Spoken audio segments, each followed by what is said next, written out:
Eu tô começando a achar que o primeiro-ministro do STF que vai sofrer o impeachment já não é mais Alexandre de Moraes.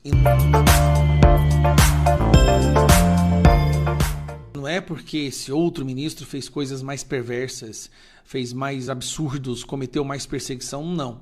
É porque esse outro ministro está completamente abandonado, enfiado até o pescoço no esquema do Banco Master e está sem saída e sem defesa. Óbvio, eu estou me referindo ao Dias Toffoli. Apenas algumas das matérias que foram publicadas sobre os Dias Toffoli na principal imprensa do Brasil, como o Globo. Vou pegar aqui, ó. Globo. Delegados da PF avaliam decisões de Toffoli como atípica e afronta as suas prerrogativas. Estadão. Essa aqui é a dona do disjuntor, tá? Cantanhede, que foi demitida da Globo, vamos lembrar, né? Toffoli resvala para o perigoso terreno da obstrução de justiça usando a própria justiça. Aqui ela está falando de uma forma bem eufemística, tipo assim, ó, Toffoli está cometendo crime, abuso de autoridade para defender a si mesmo e seus familiares. Delegados da PF dizem que decisões de Toffoli comprometem elucidações dos fatos no caso Master. Executivo suspeito de elo com o PCC representou fundo na campanha de fatia de Toffoli em resort. Suspeito de elo com o PCC atua em compra de resort da família Toffoli. Os tentáculos do PCC no resort da família de Dias Toffoli no Paraná. Pera aí. Então quer dizer que realmente aquilo que a gente tinha falado há muito tempo, né, que falaram que era fake news, que havia uma espécie de uma congruência ali, de uma proximidade entre o PCC e alguns membros do STF, parece que é verdade, e a imprensa está noticiando isso. Bom, o problema não é só isso. O problema é que até a Miriam Leitão largou a mão do Toffoli, gente. A Miriam Leitão. Agora vem a cereja do bolo. Está preparado? A DPF, a Associação de Delegados da Polícia Federal, emite uma nota contra o Dias Toffoli. Eles não fizeram isso nem contra o Moraes, mas estão fazendo contra o Dias Toffoli. A DPF, a associação que representa os delegados da Polícia Federal, disse acompanhar com elevada preocupação os rumos do processo em curso no Supremo Tribunal Federal, que investiga suspeitas de fraudes bilionárias no Banco Master. O caso é relatado no STF pelo ministro Dias Toffoli, que conduz o processo sob sigilo. Em nota, a associação diz que vê com, abre aspas, perplexidade institucional, fecha aspas, a determinação de prazos exíguos para o cumprimento de mandados de busca e apreensão e inquirições, além de acareações que estariam sendo ordenadas, abre aspas, à margem do planejamento investigativo, fecha aspas, da tínhamos esquecido. Lembra daquela acareação que o Toffoli tinha determinado e depois recuou? A Associação de Delegados também afirmou que a escolha nominal de peritos para se debruçar sobre provas colhidas em operação, como determinado por Toffoli, destoa dos protocolos da PF.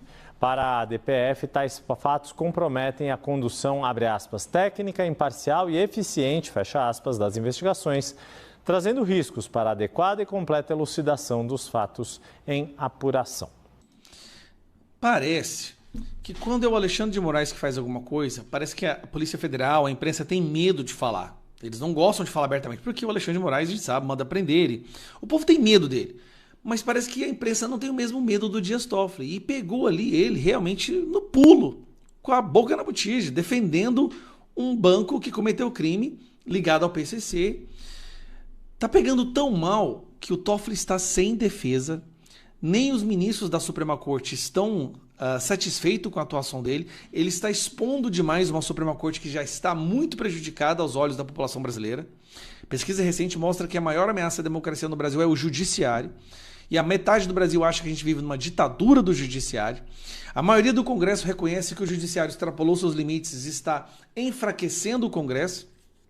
E agora nós temos uma situação onde a Associação de Delegados da Polícia Federal emitem uma nota contra Dias Toffoli. Cara, o que tem nesses celulares, meu irmão? O que é que tem nesses celulares, nesses tablets, nesses computadores que o Dias Toffoli está desesperado para esconder? Será que vai ter mais coisas ali do contrato da Alexandre de Moraes, da esposa dele? Aí o Alexandre de Moraes abre um inquérito e coloca 2 órgãos do Estado, pegou o inquérito das fake news e colocou 2 órgãos do Estado, Receita Federal e COAF, que estão ocupados por petistas, e coloca dentro do inquérito das fake news de ofício. Só que tem um problema. O que a Receita Federal e a COAF vazou não são informações do Alexandre de Moraes, mas da esposa dele. sobre um contrato do escritório de advocacia dela. No momento que ele faz isso, ele está admitindo, é como se ele estivesse admitindo, que o contrato, na verdade, é dele. E que o dinheiro ia para ele. Ele estaria, né? Parece. Mas não tem como a gente saber. Porque até as conversas com o presidente do Banco Central, o Banco Central colocou em sigilo as conversas do Alexandre de Moraes com Gabriel Galípolo. Está em sigilo. Não está só em sigilo o conteúdo da conversa, não. A data, o teor da conversa, a agenda, está tudo em sigilo.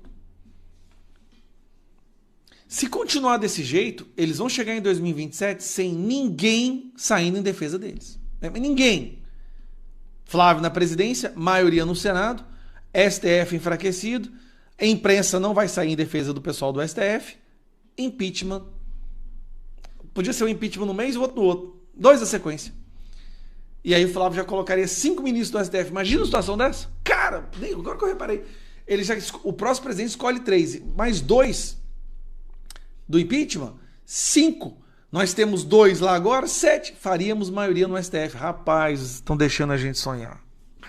Estão deixando... Nossa Senhora.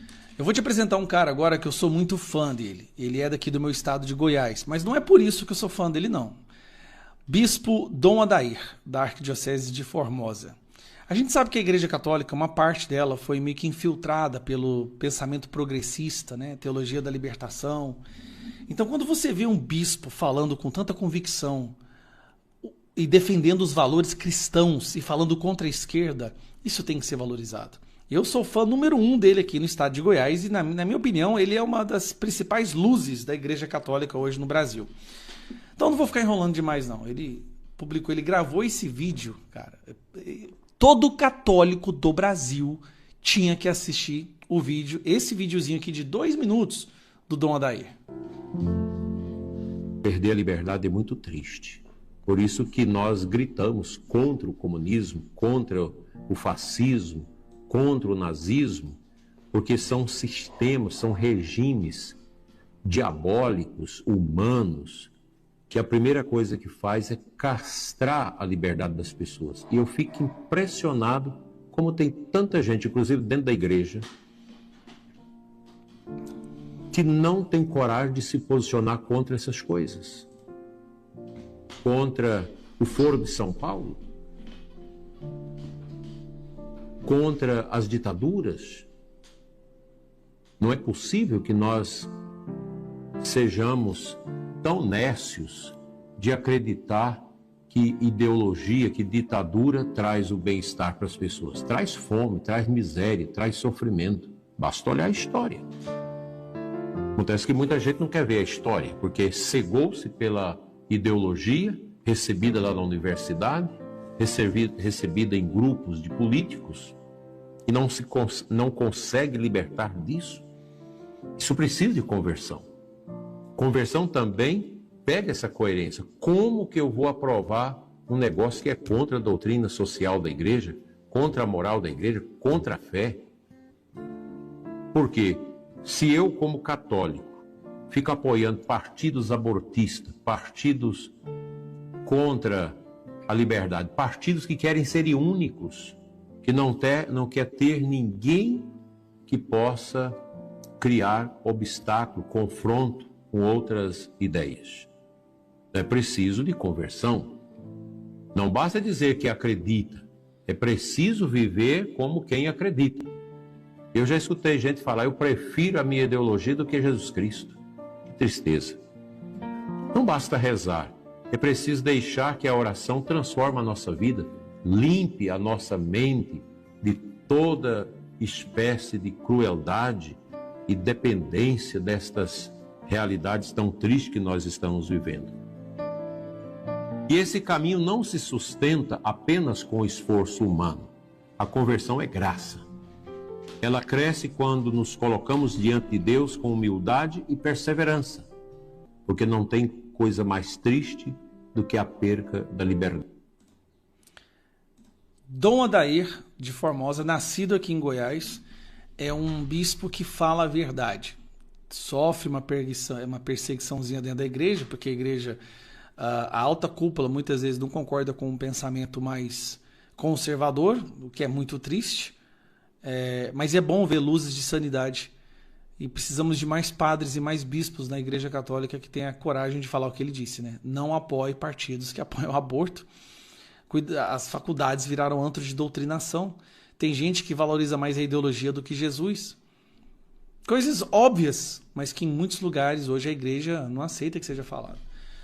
Dom Adair, sou seu fã número 1 aqui em Goiás. O Brasil precisa conhecer o senhor.